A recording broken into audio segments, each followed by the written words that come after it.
If I had the opportunity to talk to somebody and tell them what I think about having a dog, I think it is one of the most rewarding animals that you could have. No matter how sad you are, no matter how angry you are, they are always happy and they want to come to you. They want to please you. You'll never find anybody on this planet that want to please you more than a dog.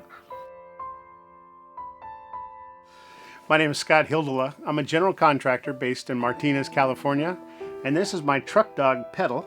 She's a Jack Russell Chihuahua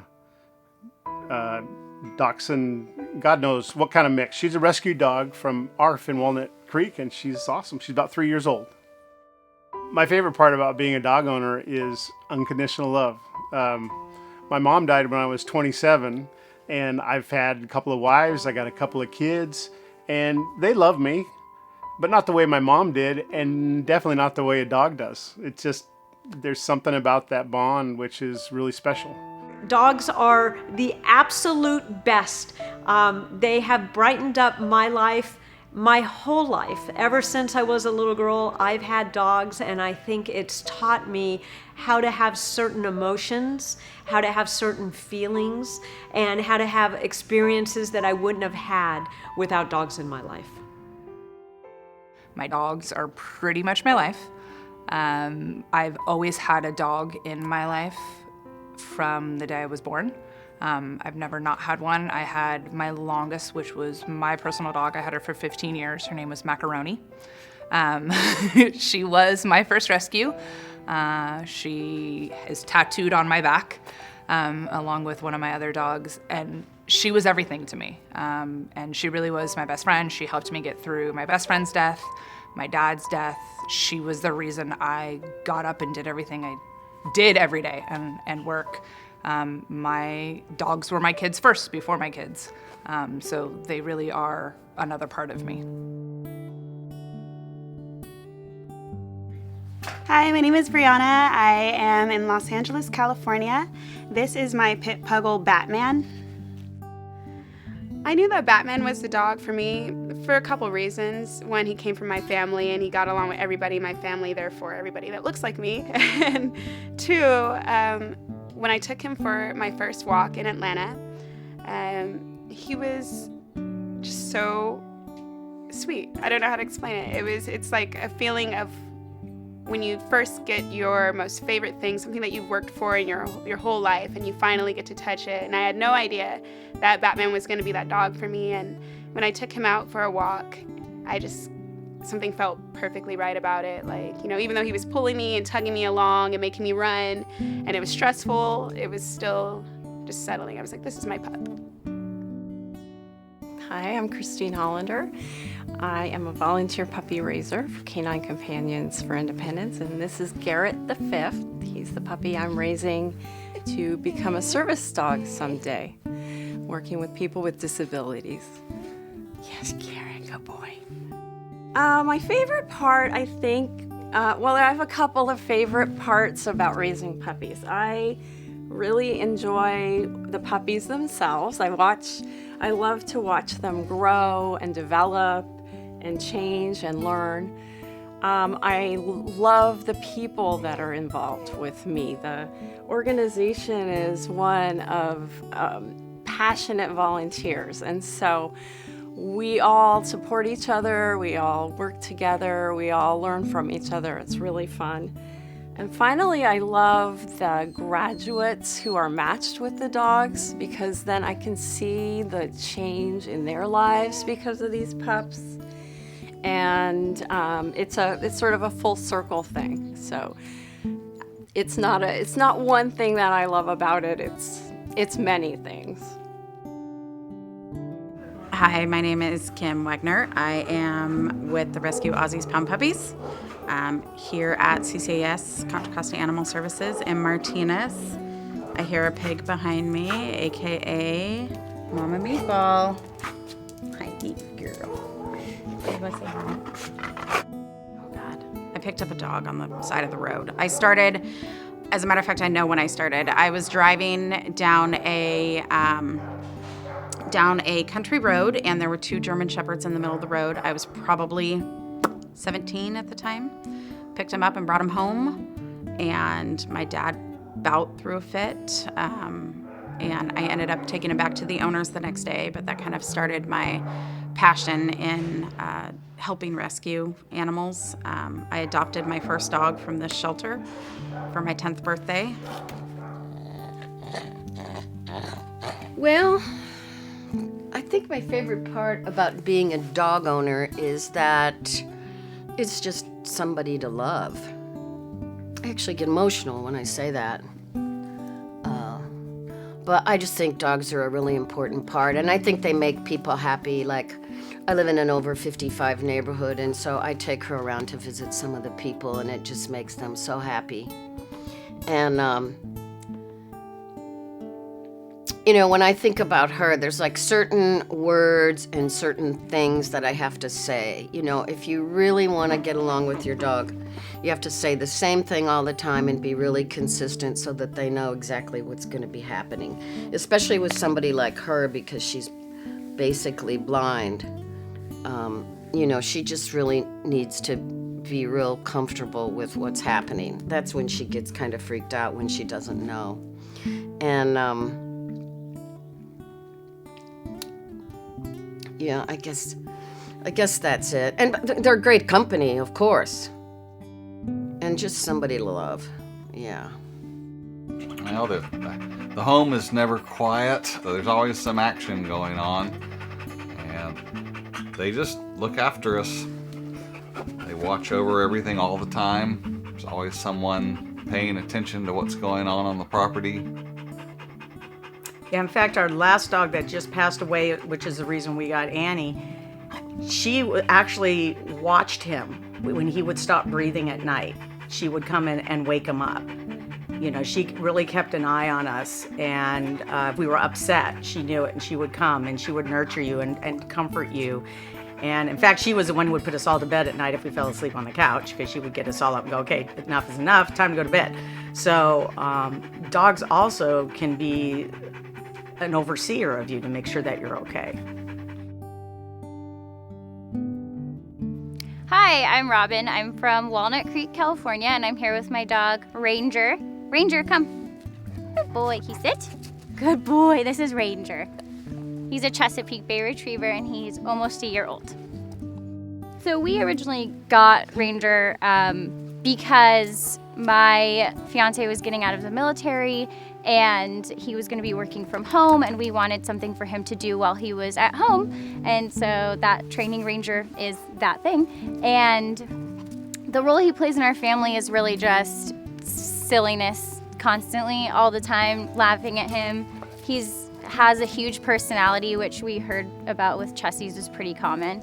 And yeah, he's just like ridiculous all the time. Sometimes it gets annoying, especially when he was little. He has lots of energy, but I would say he's definitely brought a lot of joy into our lives as a couple and taught us a lot about parenting, which has been really helpful because we're about to get married. And so we want to know what type of parents we're going to be and how we vibe with each other in that way. And Ranger's been really helpful with that. The reason that I was looking for a dog, I didn't know what kind of dog I was looking for or where I was going to get a dog, is because in 2014 I was diagnosed with post-traumatic stress disorder after being robbed and having my laptop stolen and a knife pulled on me. And ever since then, I've had a little bit of a hard time connecting with people as a whole. And ever since I've had Batman, it's almost been impossible to have a rainy day. He is the light of my life. He always makes me laugh. If I come into my home and I'm feeling sad, he just looks at me and everything's better. It's almost impossible to be sad when you have a dog like him.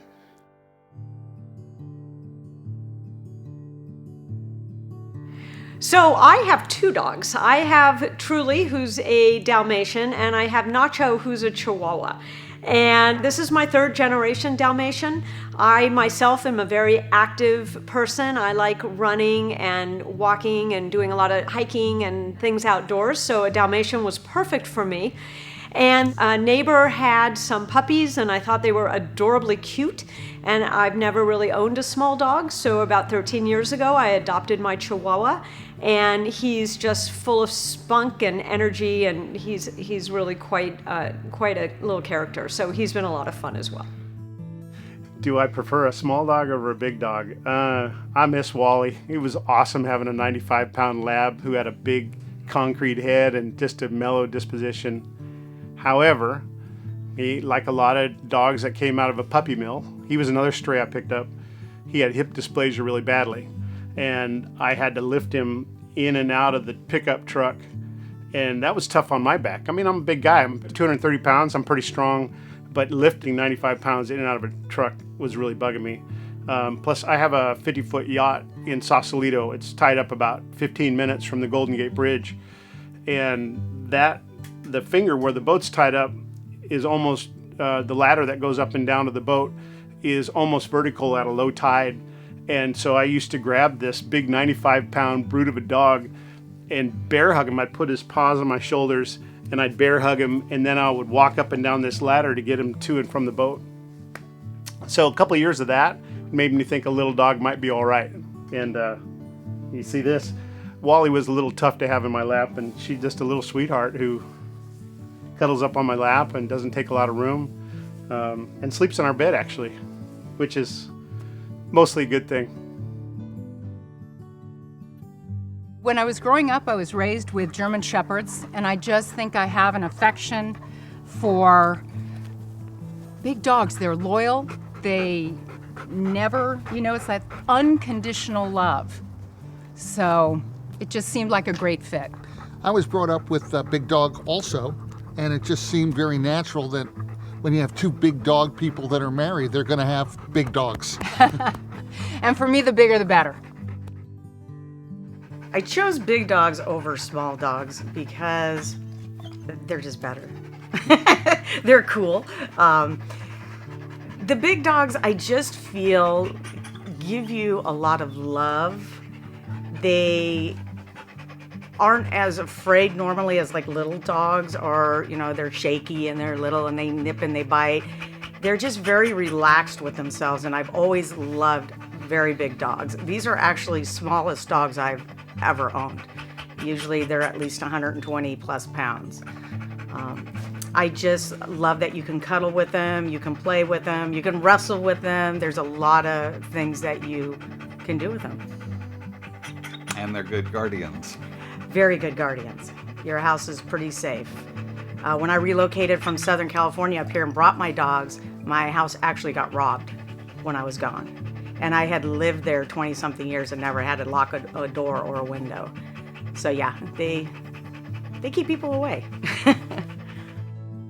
You think of a retriever as a dog that retrieves. She doesn't retrieve. You just throw the ball and it stays there. You then think of retrievers as dogs that like to swim. Everybody will go in the swimming pool, cannot get her in the swimming pool. Yeah, she does get exercise though. She runs around the pool barking at us, which is pretty hysterical. He, on the other hand, retrieves. And he will retrieve animals and then come into the house with his mouth closed. And you have to look and kind of pry it open and say, what do you have in there? And we have found any number of animals that he was able to retrieve into the house. And then he'll put it down on the ground, and it's like, look at me. Yeah. Look at what I was able to catch. Look, I brought it back. Aren't you proud? Moles, birds, other animals. Well, I've never had big dogs, but it seems like a lot of work and a lot of space. We have a small house. When I met my husband, there were 3 of these little schnauzers jumping around in his house, and I was completely overwhelmed and confused because I grew up with cats. But then I became their stepdaddy and I fell in love.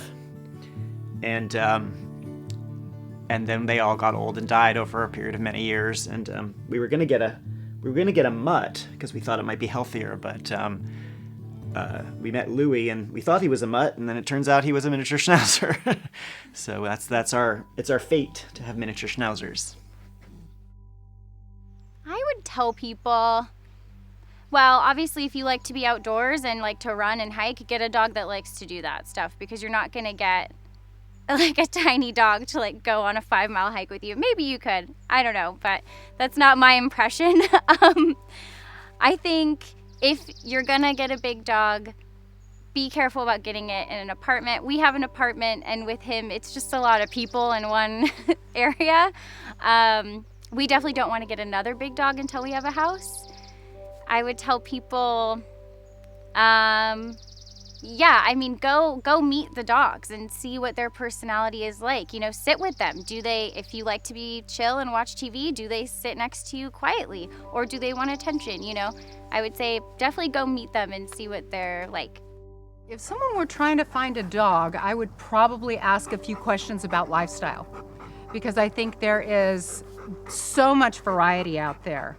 If someone is a high energy person and they're hiking and they're out all the time, there are tons of breeds, obviously, that enjoy and require a lot of exercise. And there are other breeds that are a little more sedentary, maybe are just comfortable being couch potatoes. So I think that's one thing. I think another thing, it's really critical that dog owners appreciate how much time they have to spend with a dog. You know, is the dog going to be set up in the house for 12 hours a day? That's tough.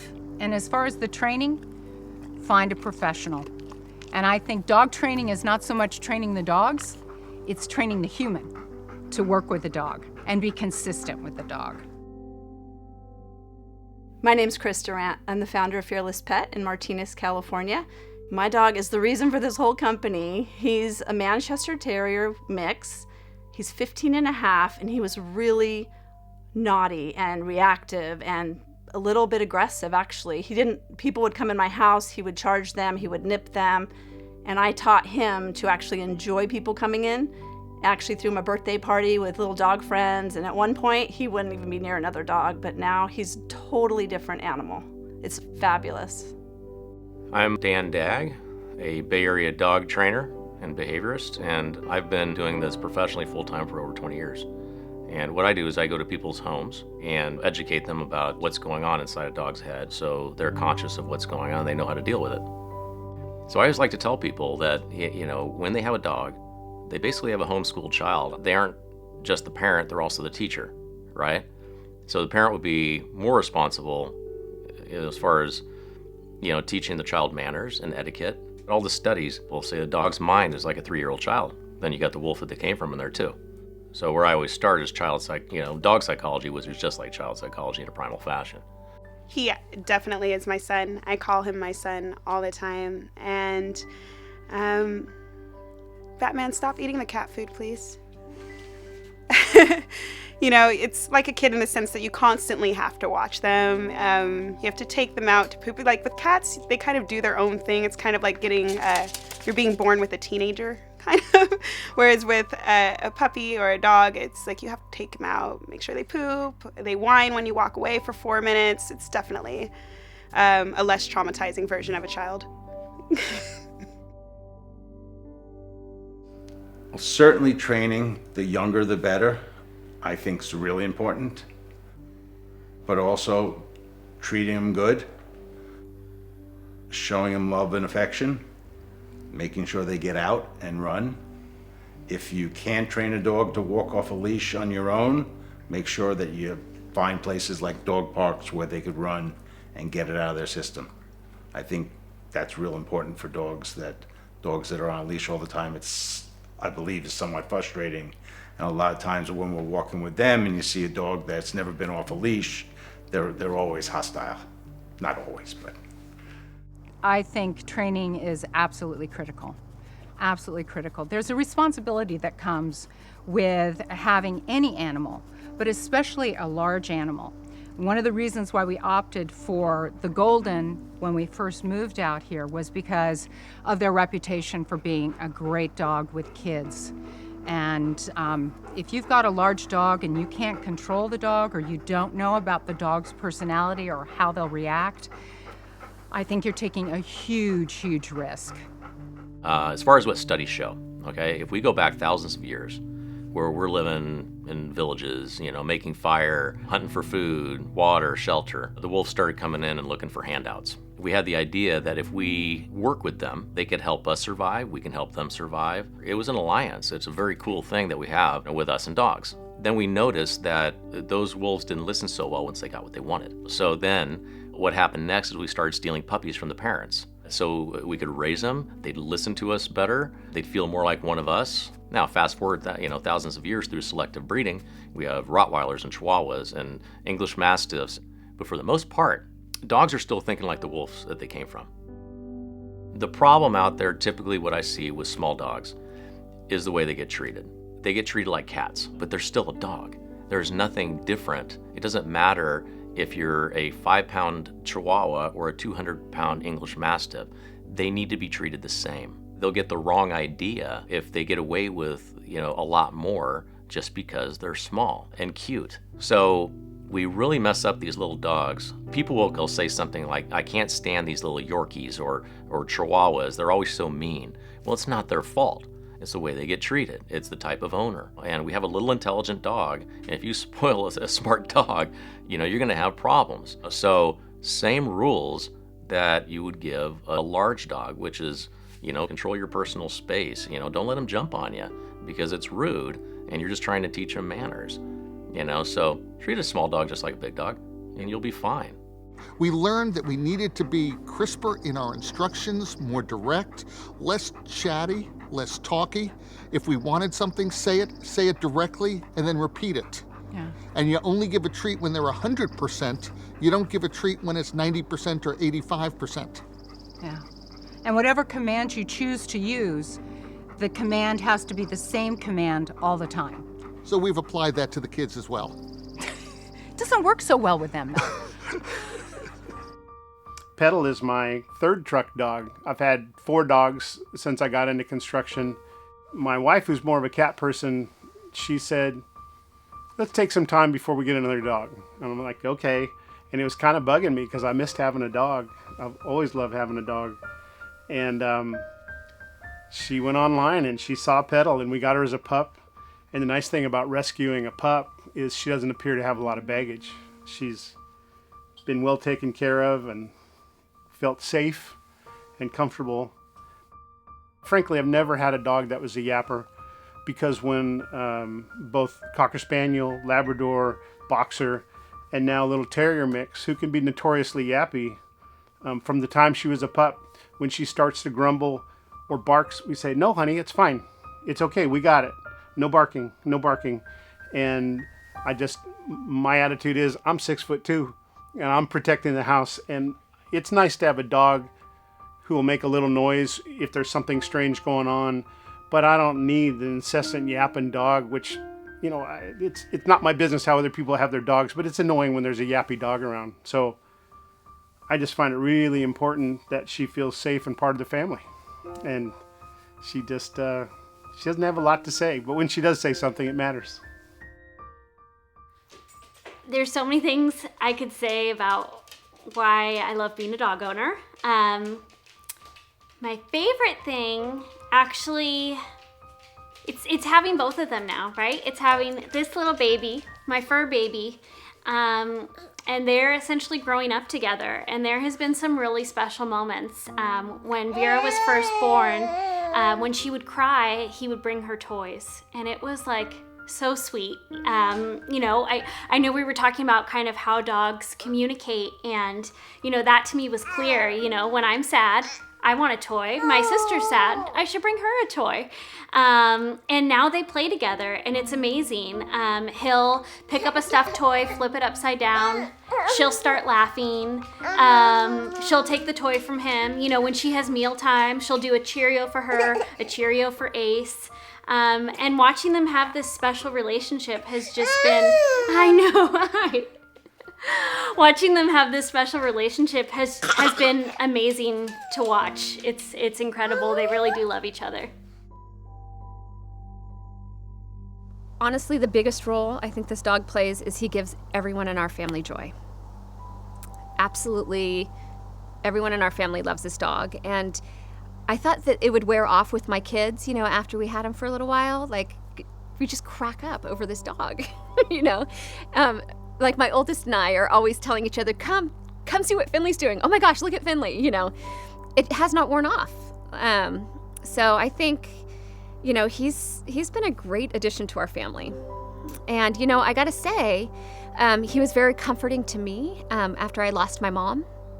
I got him about a year after, and like I said, I'm not a huge fan of dogs, but I saw a friend of mine that runs a rescue, had posted him, and I just fell in love. And he, you know, there were nights that I couldn't sleep. I had lost my mom kind of traumatically, and he would always be right there with me, sitting right next to me. And there are times when, you know, I have to hold it together because I have 3 kids. So at nighttime is when I'd kind of fall apart, and he would sit right with me and lick my tears if I was crying. And it would always absolutely crack me up. And so he's a rescue, but I truly do believe the saying now that I'm not really sure who rescued who. We were a little bit nervous when we brought Barkley home. We didn't know whether they would gel. And the really wonderful thing about the rescue organization that we adopted from is they said, no matter what, if it doesn't work with your existing dog, definitely we'll take Barkley back, 100% guarantee. So we were a little bit nervous because she's incredibly spoiled. But when we brought him home, she kind of sniffed, looked around and went, I don't need this. I don't need this guy. And she went to the corner of the sofa, and he went to the opposite corner of the room and sat. And then as a week went by, he got a little closer. Another week went by, he got a little closer, until ultimately they were both on the sofa with their butts touching. And they had, within a month, they had absolutely gelled. But he deferred to her. She was definitely the alpha, and he would always look to her for reassurance. Oh, gosh, I've always loved animals in general, but I just love dogs. Like that quote, being man's best friend.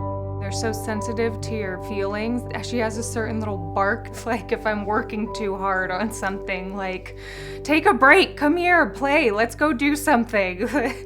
Like, she's just great for that. My name is Debbie Smith. We are in Pleasant Hill, California. This is my doggy Killer. He's been with us for 12 years, and he is a tweenie. I love being a dog owner because they love you unconditionally. They are so happy when you come home. They just, like for Killer, he just follows me everywhere. He came into our lives when we were very, very sad, and he's just been with us and knows when we need his love and his affection, and there's nothing better than a dog. Nothing better than a dog. One of the best experiences I've had with puppy raising was my first puppy, who graduated 1 year ago, who is now working in a children's hospital, and she is changing lives every single day. She and her partner work in a setting where it's all children who are very ill, but who are really moved by the dogs. I've actually been contacted by parents who have told me what a difference the dog has made in the lives of their child. So, I mean, that is the best feeling in the world. And I get to follow her on Facebook and other social media, and I'm having a great time with that. She actually works with a fleet of 5 dogs at this children's hospital.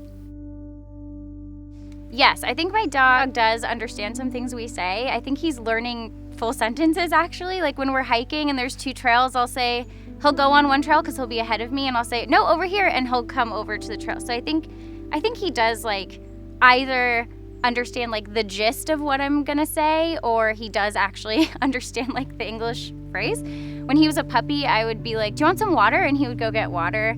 I say, do you need to pee? And he'll pee. Like, so I like to think he understands. I'm trying to think non-verbally if he, like, understands us. I mean, when my fiance proposed to me, Ranger was just sniffing around and didn't understand what was going on. And so I just wonder if he, like, doesn't pick up on situations. Like Mike's over here like kneeling and I'm like crying and he's just like over here sniffing. He could care less. But yeah, like verbally he's getting some communication down. Off. Cookie does have social media. He has an Instagram account. He has about 4,000 followers, and he actually made friends through Instagram. They comment back and forth. They talk to each other about what they do, where they go. It was recently his birthday, his 3rd birthday.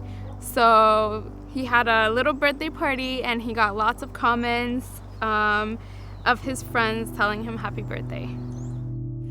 I feel a little bit bad. Trixie, his sister, has social media. She has an Instagram account, and it is very exciting, and he shows up on it just a couple times. Trixie is a little bit more glamorous. We got her to be a friend for him, and it seemed like it was going to work out. When we introduced them, she sort of rolled over and showed him her stomach, and we thought, okay, great. And she's the cutest little 8-pounder. But when we got her home and got her comfortable, we realized that she was just, I don't know, faking it because she was nervous, but really she doesn't want to be his friend. But she's very glamorous. She's also very funny because she's super smart, and she's like extremely cute, but then if you rub her the wrong way or push her the wrong way, she will kill you. She doesn't care for me all that much, honestly. I have some bites from her this morning because I made her go out pee-pee. But yeah, so Louis does not have a lot of social media, but he is a guest star on Trixie Bixie's. You can find her at Trixie Biscuit on Instagram. My dogs each have individual personalities, just like your own children do. And they're born with their own temperament. When you inherit them, they have their temperament, plus they have their experiences.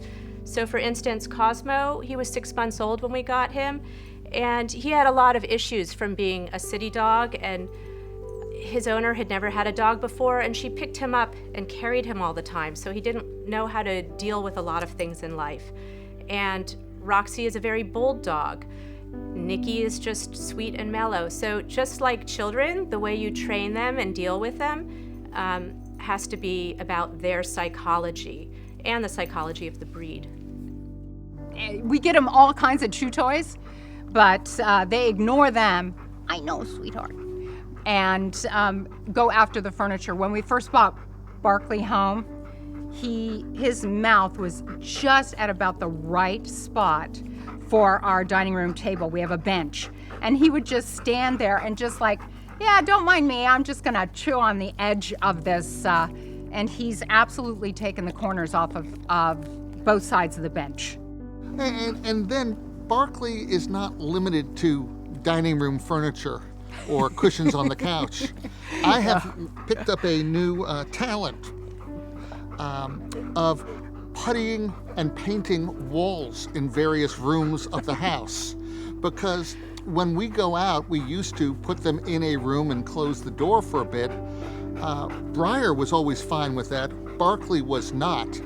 And I guess we were kind of slow learners, but it took 5 or 6 nice-sized holes in different room walls before we learned this probably was not the best idea.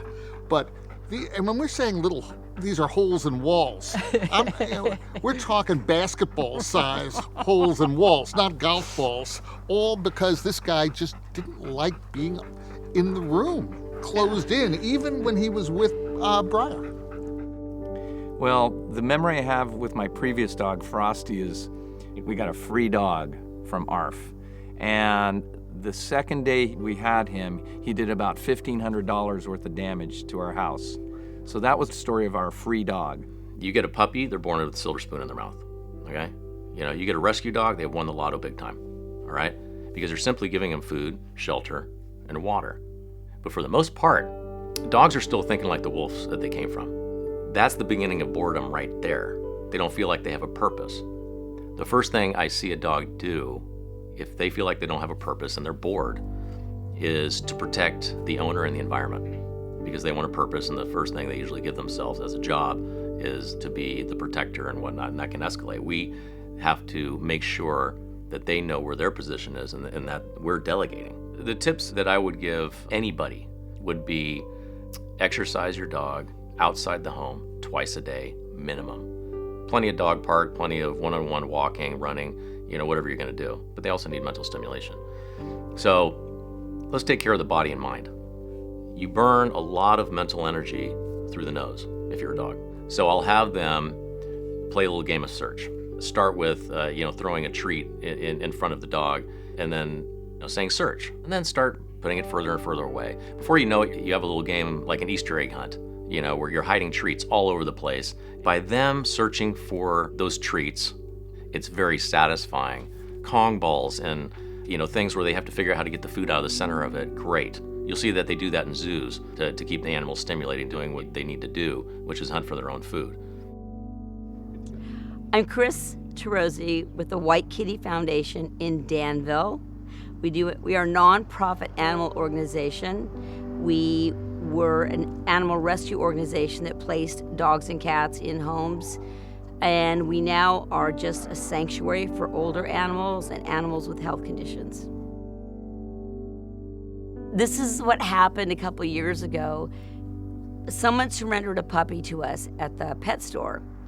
And I posted it and said, okay, I need a home for this puppy because I don't want a pit bull puppy.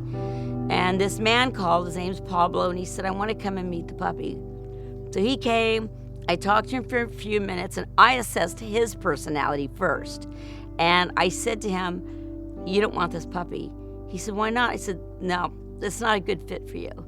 I said, but I have the dog for you. So I went upstairs and I got a dog. His name is Dexter.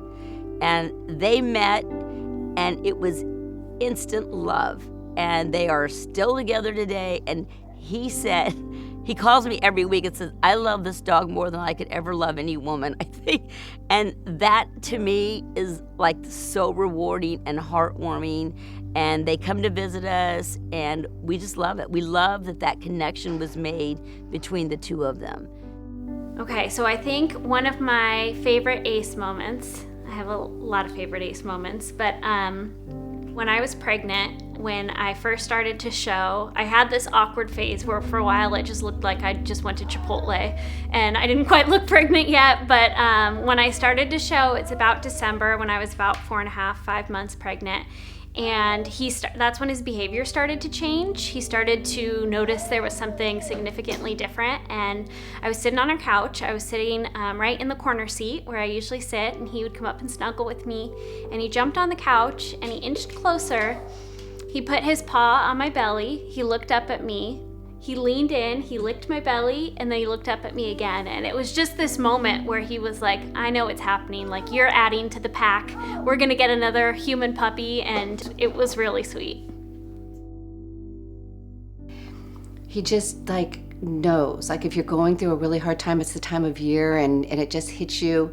And without words, he knows that, I need to be with you, and he'll just lay right next to your leg, or he'll just climb up on your lap and just be right on your lap. And he's really sensitive about that, and he's really special about knowing how much we need him and how important he is to us.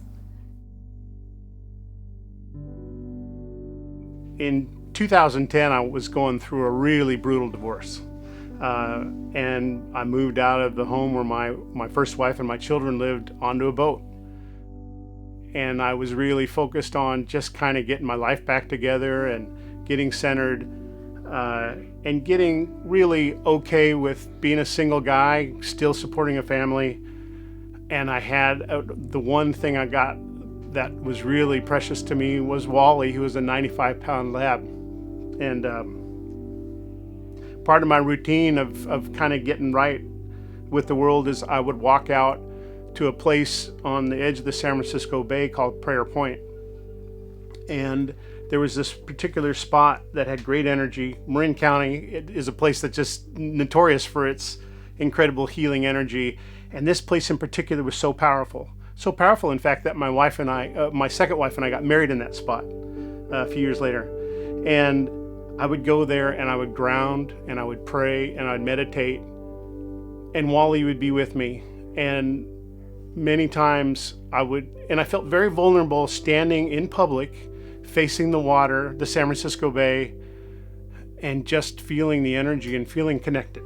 And it was such a huge thing for me but I felt vulnerable because I had nobody watching my back. And then I would feel something, and I would look down, and Wally would have his nose right in the back of my knee. And he was my wingman, and he was huge for that healing part of my journey. So, not that long ago, my Dalmatian Truly, my Chihuahua Nacho, and we had at the time a French Bulldog by the name of Bubby. He was an adopted French Bulldog. We got him when he was around 12. He had had a history of a few bouts of cancer. He had had a stroke, and we adopted him when he had cancer on his leg. So he came to us with stage 4 cancer. And we took him in, we got him treatment, and he was with us for 2 years. During that 2 years, Truly and Bubby and Nacho were the 3 musketeers. They were the absolute best of friends. And Bubby really brought a lot of laughter and joy to our house. French Bulldogs are hysterical dogs. If you don't know, you should find one and spend some time with them because they are funny dogs. So along the lines of emotion for us, when it was time, Bubby had been diagnosed with a tumor in his liver, and we needed to make the decision, and I'm gonna get emotional, to say goodbye to him. And we had a nurse come to our house to do that. Truly took one look at that nurse and ran outside to the deck and threw up. So I think Truly knew exactly what was about to happen. And then we all convened in the den and said our goodbyes to Bubby. And it was as sad as it was, and it brings back memories of missing him. But it was also a really beautiful moment because the family was together. We all knew what was going on. And we spent a considerable amount of precious time, about 45 minutes afterwards, just being with Bubby. And the whole family was together doing it, which I think is an important passage. I think when a dog in the family does pass, it's really vital to have other family members there in that passing time so they understand what happened to their best friend. Hi, I'm Tom Bell, and I want to introduce you to my 2 dogs. Louie, come here, son. This is Louie the puppy, and his big brother, Milo, and today's Milo's birthday. He's 5 years old today. He was a rescue dog from an organization from Texas. They flew him into the airport. I was supposed to pick him up at like 12:30, and it was supposed to be at Terminal 4 in San Francisco Airport. And I had in my mind that there was no Terminal 4, but I just went anyway, and sure as shooting, there's only 3 terminals. So now it's a half hour before pickup time, and I'm kind of panicking, and I kept calling the organization. Nobody's answering me. No one at the airport could answer a question like, of course, they don't know how to answer, where is Terminal 4? So I don't know where I'm going, so I'm asking, where do you find the dogs? And most people just look at me and just go, I don't know. So, needless to say, long time passes due time. We finally figured it all out. It was off the airport site. I get there. The flight was delayed by a couple of hours. Everything's cool. I take a couple hours and kill it, come back. Nobody remembers me. I was just there 2 hours ago, and asking, anybody see my dog? Anybody my dog? And this gentleman at the other counter says, dog died. I went, what? And I'm ready to just cry, and my friend's going, what are you saying? And he spoke very little English. Dog dead. I'm like, what is, and nobody would help me. I was going crazy. Well, it turns out the dog was still in the air, Louie. When he finally did arrive 3 hours later, so it was a long, long day, he was in a warehouse, and they just sent me over into this huge, big building, and I had to go try to find him. And all I could hear was this little puppy barking somewhere in this giant, like, 4-story warehouse. And nobody would speak to me, and there was just forklifts going by, so I went walking around through all these crates, and I found the little puppy that I seen online. I went, that's you! And I dragged him to the door and took him home. I went, great security, but he made it safe and sound. My favorite part of being actually a lab owner, because I've seen so many different kinds of dogs, is the companionship. They're so playful. So they are very playful, and they just make me feel like there's always someone there when there is no one there. He's there, and he follows me around, where female dogs and even cats are just more independent. So I guess it depends on what you want. And I knew I wanted a dog that clings to me. That's exactly the way it is. Yeah, he's clinger, huh? I am a crazy dog lady. I am that person who took her dog everywhere, and her dog has some clothes. Her dog has scrambled eggs for breakfast at least 3 days a week. I do as much as I can. I do as much as I can with my dog. And so when people found out that I was pregnant, I got a lot of warnings. Oh, what are you gonna do with the dog? What's gonna happen now? And a lot of people told us things like, oh, just you wait. As soon as you have a baby, your dog's gonna get the back burner and blah, blah, blah. And I just ignored all that. And I, have always had the stance of Ace is a part of our family. Yes, Vera is my baby. Obviously, I'm not gonna let anyone come ahead of her. But he's just an additional wonderful part of our lives. He doesn't stand in the way. There's no conflict of having a dog and a baby. It's magical to have both, and it's fun to watch them hang out together. And so I would say if your dog has, if your dog has a habit that, could be dangerous to a baby, just work on it beforehand. Go see a trainer. I think that people should know that getting a pet is probably a lot harder than they think it is. Oftentimes you hear stories of people getting pets and they're not able to keep them because they have to switch apartments or they have to do this and that. I had one move already since Batman, and he's also come with me every single place I've gone, every little road trip I've taken. I'm never gonna leave that dog. I don't care if I hit rock bottom. Like, he is basically my heart and my soul, and he's what keeps me going. So if you get a pet, don't get a pet just because you're comfortable now. Get a pet because you want to be with it for your life, no matter what. Cookie is definitely like my kid. I take care of him like my kid. He's like a little baby that you have to change their diapers, except that he doesn't have a diaper. So I have to change his little pee pads. I have to feed him, take care of him. I can't leave him in the house for too long. I just constantly need to be there. If I'm traveling, I need to make sure that somebody's taking care of him, or if I could take him with me. I just want to make sure that all the dog owners out there understand that they're always going to have a 3-year-old child with the primal part of the wolf in that dog too. It seems to be a big problem out there. People not understanding that, when you have a dog, you have a responsibility. A dog needs consistency and repetition. I'm a stickler about getting my dogs out a couple times a day. Again, it comes down to what Phil said. You have to find the dog that fits within your family. Do you have time for that dog? Are you, is it a dog that needs a lot of exercise? What kind of dog is it? And it could be the most rewarding, and it is the most painful experience when you lose them. It's like losing a family member, and maybe even sometimes a little worse than losing your family member, because you'll give your right arm for your dog. They're just the best. Your dog will become a part of your family, and you will love him or her with every little single cell in your body. And again, just to have the time to give to them, because they deserve it. They give so much more than I could ever give him. He gives me, and all my dogs do that I walk, they give me, just touching them makes you feel better, doesn't it? Yeah. I mean, as long as you give an input, you'll get a great output with these dogs. Especially with Leaf, as long as you love him, then he'll love you back.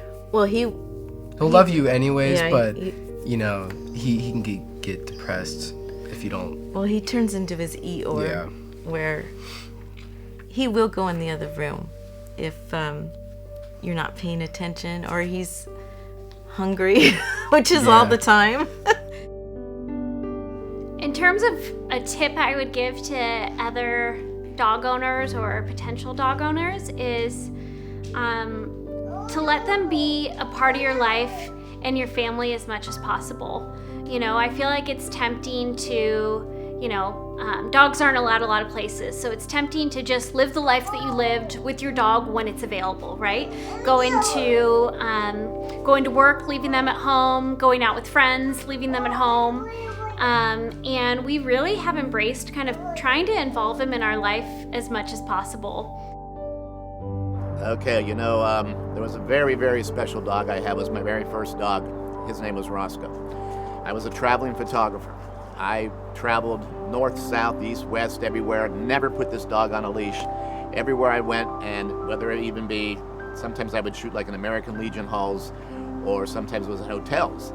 Well, I would put him in a pillowcase and sneak him in all the time, and he'd always go to all my shoots, and he would just entertain everybody. All the customers would sit there and throw the ball for him, and he would make everybody happy. Well, one given day, I was shooting, and big crowd, and they're all lined up. And my partner buddy was playing with my dog, and he took him out. And the dog was chasing the frisbee, jumped in the California aqueduct, got swept away down a drain pipe, and was gone. My friend, God love him, jumped in, not knowing where he was going to end up, flushed all the way through. You know, it's like one of those glory holes like you have in Lake Berryessa, straight on down, come out who knows where. He carried him in his arms all the way back. I'm still shooting pictures, and he walks in carrying my wet dog and him soaking wet. Your dog won't believe it, man. He just jumped up into this creek, and it turned out it was an aqueduct and swept away. And but I went after him, and he's here. And I went, okay. I go, take care of things. I still got customers here, but I'm like, yikes. Okay, so good old Roscoe had 9 lives. He jumped off cliffs and survived. The most loyal dog. Can't imagine any other buddy having a dog as human as that dog was. So that was my Roscoe story. Do your research and don't deny yourself the joy of having a dog in your family. Just make sure that everybody in the family wants the dog. A dog has to really be welcomed by everybody, and everybody willing to do the work and be on the same page. And find your breed and find what's right for you, and it's gonna just enrich your life in ways you just can't even imagine. Probably the best thing that's ever happened for us. I feel like we've had our lives, my fiance and I, our lives have been really up and down, you know, growing up, and he was in the military, and we lasted through that and all these things that we've done together. And I was in grad school, and he's about to go to grad school, and having a dog has really been like the one thing that's been consistent in our lives and like stays consistent with us. And that has been awesome, because like we know we're gonna get up and Ranger's gonna be there, and we're gonna go for a walk, and we're gonna do all these things. And like even on hard days, it's like he's still there, and he's still licking us and, you know, loving on us. And that's been the best part about having a dog. I highly recommend that everybody has a pet, whether it's a cat, whether it's a dog, whether it's whatever you want it to be, because it's really important for somebody to be able to experience that connection. Whoever you are, if you have dogs, you're the luckiest person in the world. And if you don't, reconsider. There's no greater creature, as we can see Louie right now just playing, that just will absolutely love you unconditionally, even better than your kids will. I'm just happy to be with Petal. She's a great little truck dog. She's really her mama's dog. I mean, if she had to, we're never getting divorced, because I would, for a lot of reasons. We got a great marriage, but I'd hate to have to give her up. No, I got to keep you, girl. Yeah, it's really awesome to have this pure little soul in the middle of our lives. The favorite place I've traveled to over 40 countries. I've traveled all over the world, had a couple of businesses, got 4 kids. But really my happy place is sitting on the couch in the evening watching some episodic series with my wife on one side of the couch, me on the other, and Petal in between us. It's my happy place.